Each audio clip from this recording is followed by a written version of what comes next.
తిరుమల మొదటి ఘాట్ రోడ్లో మరోసారి చిరుత సంచారం. వినాయక స్వామి ఆలయ సమీపంలో క్రాష్ బ్యారియర్పై చిరుత. వీడియో తీసిన వాహనదారులు. కాగా సమాచారం అందిన వెంటనే టీటీడీ సిబ్బంది, అటవీ శాఖ అధికారులు సంఘటన స్థలానికి చేరుకుని చిరుత కోసం గాలింపు చర్యలు చేపట్టారు. అదేవిధంగా భక్తులను అప్రమత్తం చేశారు. సోమవారం ఉదయం అలిపిరి కాలినడక మార్గంలో చిరుత సంచరిస్తున్నట్టు గుర్తించిన భక్తులు టీటీడీ అధికారులకు తెలియజేశారు.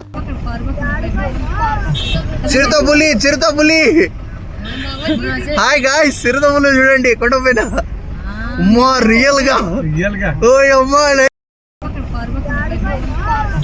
చిరుతపులి హాయ్ గాయ్స్, చిరుతపులి చూడండి కొండపైన. అమ్మా రియల్ గా ఓయ్ అమ్మా, చిరుతపులి